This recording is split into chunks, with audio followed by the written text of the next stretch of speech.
Let's go ahead and get started. We are starting with the report out on our Finance Committee, and we're going to turn the time over to Chair Moss. Okay, welcome to the Finance Report. Start with action item 13.3. And the motion from the committee, recommended action is that the board approves R277-407 Draft 2 on second and final reading. And I can give a very brief intro if anybody is interested. Okay, we have a, No, seeing no hands. no, there's hands. Oh, I got okay, three. there's Cindy hands. Davis. I just have to Oh, find you're the, me now. I'm Cindy Davis. I have to find the right. Okay, page. Laura. Vice Chair Belknap. So, Chair Moss, I'm interested into the discussion you had on what kind of risk are we putting ourselves in where we have a rule to follow for school fees, and yet where is the accountability on that? Yeah, that is the question we discussed. Currently, they are required to make an assurance that they're complying with school fee law. They also are submitting a yearly report separate from that. But the sense of our staff was that that was not as helpful in knowing whether and how they're complying as would additional monitoring. And so the decision, and this came out of the Reports and Requirements Task Force. The sense was that there was duplicative reporting and yet not sufficient transparency. And so you'll see the shift on line 611 from administrative review to monitoring, and superintendent shall monitor LEA compliance with the rule through shall monitor LEA compliance with the rule. So we anticipate more monitoring, more visits, a deeper dive, more instruction. Then I can turn to Deputy Jones if there's more detail, but that was the idea, make it deeper and more meaningful rather than, or to Angie, excuse me. I do. Either one. Follow up, Chair? Yes. Because my concern, Lance, is you're saying we're going to do more monitoring. When are we going to do that? Because we don't have any more personnel. So we're looking at maybe 8 years getting around to every school at this point to make sure they're following the school fees rules. And number two, is the assurance document gone as well? No. So we Still there. keep the assurance document. The secondary duplicative report would go away, but the assurance would still stay there. They'd be required to keep all the information on compliance as they would normally, just not have to report it in that secondary report. And we did talk about the amount of monitoring that can be done and how we might improve that. We've got some FTE requests coming up. That was a topic of discussion, but our staff felt like that would give us a better idea and also better educational opportunity than reviewing the report. Thank you. I think we're putting ourselves at risk. Thank you, we could Chair, turn Carol, or Member Yes, Lear. ma'am. Also, can I just say, we are really far behind, so if everyone could speak one time, that you really get what you want to say on each thing and speak one time, I would be have great. 2 clarifying questions on this, completely separate. One on line 605, and I'm doing it backwards, sorry. 605. And it says, for an LEA with multiple schools, the LEA shall distribute the impact of fee waivers across the LEA so that no school carries a disproportionate share of the LEA's total. I've had this question ever since this rule was revised. I don't think we really mean what this says. I don't think we mean that if an LEA has a high school, a junior high, and an elementary, that it's going to take away services in the elementary. Or do we mean that? And if we do, that's a problem for me. I don't think that's a current Line amendment. 605. Yeah, I don't think that's a current amendment, but Angie could probably speak to it. I think that was It is a current amendment. Is It it? is underlined. what I Do you think have it was a motion, already. a substitute motion? Is that what you're Maybe saying? Angie No, can- I just want to know if we really mean this. Well, if we because- don't, send it to committee and let's keep moving on. I think so committee Angie's can work it got a. out. And May I respond? Yes. So the language is actually currently on lines 591 and 592, and I believe in one other space. We deleted it so it wasn't stated multiple times and moved it to the end into subsection 4B. So that language is already existing in the rule, it's just Right. moved. But even, it is underlined, so that means we can discuss it. Oh, yeah. And I'm just curious if we really mean that a district or with a high school and a middle school and elementary is really supposed to spread that impact of those fee waivers over all those schools? Do we really mean that? Okay. Chair, Vice Chair, may I Yes, respond? please. So this language was actually part of the permanent injunction. I know we don't Which like it. now when has we gone pull- away, Yes. and we ignored. And I was just going to share the spirit of it, is that you have two high schools, one that maybe has a richer area, less No, students. stop, and I'm versus sorry, ano- and I know I can interrupt you, because that's not what I mean. If there's two high schools, I get it. But if we have many, many districts, charter schools that don't have multiple schools of the same kind, and I just think this is language without meaning. Yes. Thank you. Instead of just writing. Yes, make a motion. Move it to committee. I'd like to move, I'd like to suggest that we delete this from now. Would that be the best thing? Or do we move this to a committee for further discussion? We have a motion on the floor to move, what is it? I have line 605, but somebody's telling me there's a different draft. Well, let's just move the rule to the committee and discuss the problematic Well, language. it just came from there. You could pass, delete that. Can this whole body vote to do it? This whole body can vote to move something to a committee? Okay, so, go ahead. All Let's right, just move the rule. all right. Can I ask the other one too? Go ahead, ask your question quickly. And Second the other one is on line 360. An LEA shall annually provide written notice to a parent or guardian of each student. I want, if that's removed, if that's deleted there because it's someplace else, I just wanted to know where, because I think this is a really important element to take away entirely. Can I speak to that? Yes, you may. Yeah, this Barbie Please. Faust School Fees Fiscal Monitor. The reason that we've stricken that is because I spoke to A.G. Quisenberry about the written notice, and we require them to provide notice, but we are allowing them to do it online. And I believe we've moved it down to be part of the, So it's only online, is what you're saying now? well, that it could Vice be Chair. online. Okay. And as part of like the registration, that it's all online, available for Right. parents to download if they so choose. Because it was just kind of confusing that it was stating that it was a written notice. All right. And the second, one last question, very short. Was this a unanimous vote by the committee to move this out? Think so? Okay. Yeah. Then my motion would be to send this back to the committee to discuss this issue of, Can we send the rule? I've forgotten Amendment 2. oh, yes, so I'll No, I hold can't that make it. thought. So, no, just make it, so just send it back, because, what's the name of the rule? Well, it's R277-407. School fees. So we have a motion on the floor that the board send R277-404 407. _407, draft 1, back to a committee for review of language, for language review. Those, seeing no more lights, those in favor? Oh, do we have a second? Okay. Seeing no lights, we have a motion on the floor that the board sends R277-404, draft 1, or draft 2, 407. 407, back to a committee. Those in favor say aye. Aye. Those opposed? No. Okay, will the ayes raise your hands?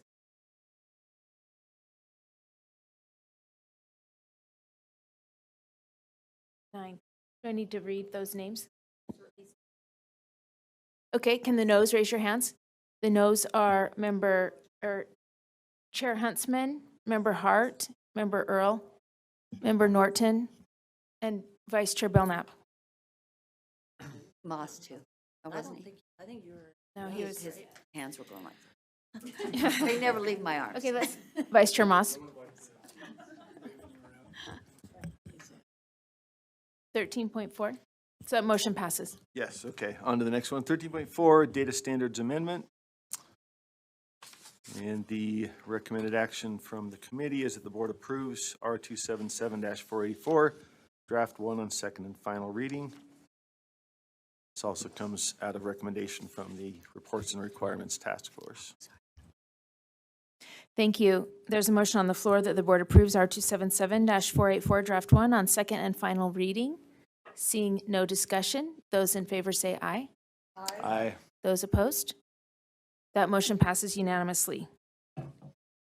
Okay, action item 13.5, waiver to request to carry over 15% or more of Title I funds more frequently than once every 3 years.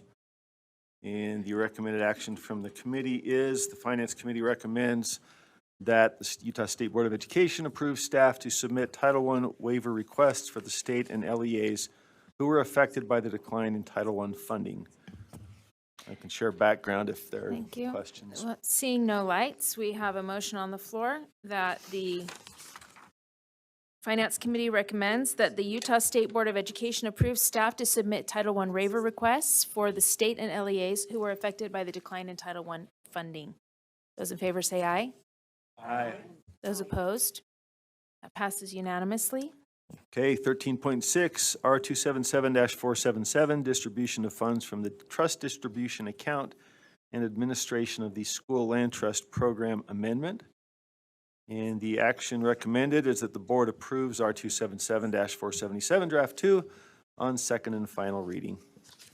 There's a motion on the floor that the board approves R277-477, draft 2 on second and final reading.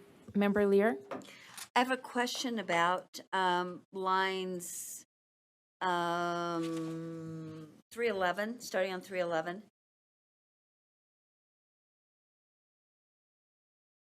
Should I proceed? I thought Getting Chair there. Moss was going to answer that question. Oh, who, you want? Or just- go ahead and ask the question. yeah. Okay. Yeah, go ahead. I I'm- may, or I'll I'm punt. concerned because the way this reads to me is that a governing board of a newly opening charter school gets to set its own base for an amount of money that it will receive from the school land trust fund. And that seems odd to me, that we let the school itself, we know that October 1 accounts are inflated by every school, not just charters, but every school.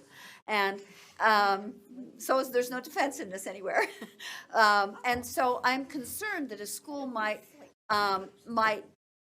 set a base that is inaccurate or inexact, and it seems like something the board should do, not leave it to the discretion of a school. So if there's a good reason for this, I'd like to hear it.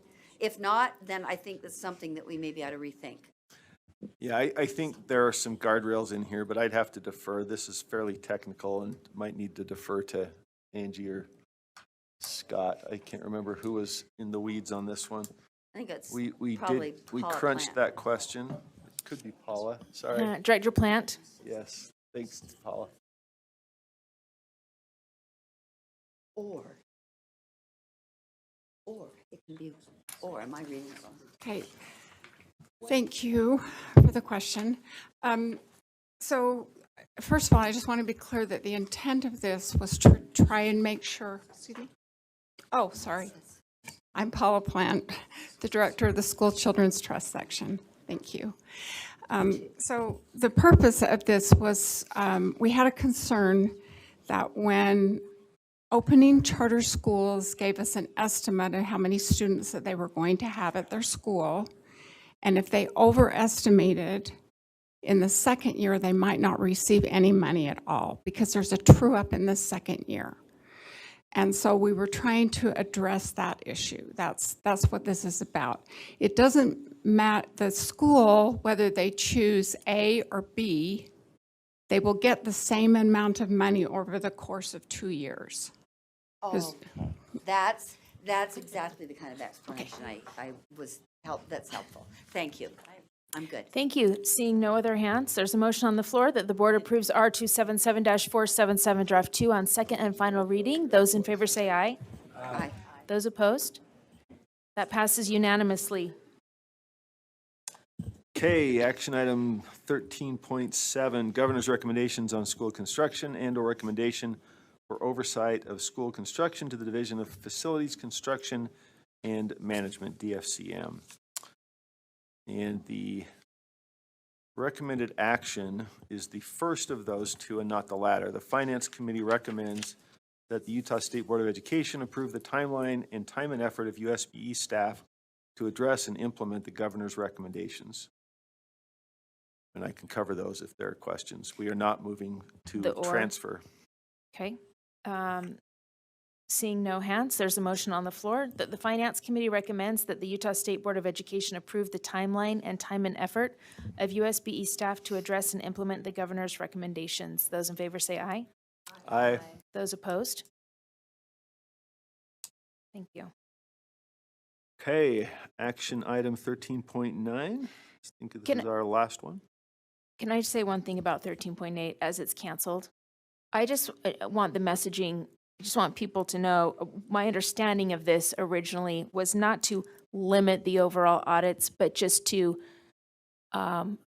coordinate them so that one LEA doesn't get hit by our auditing department, OSA, and OLAG 4 times in 1 year.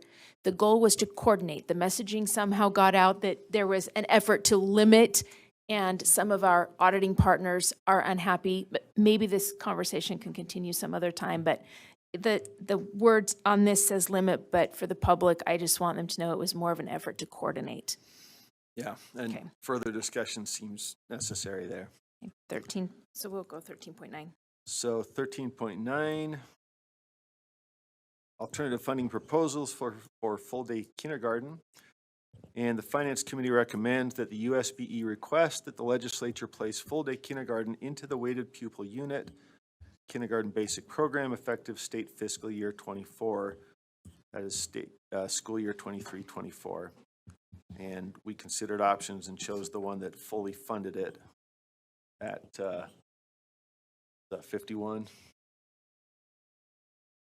51.3 million. Sorry, I have the old number in front of me.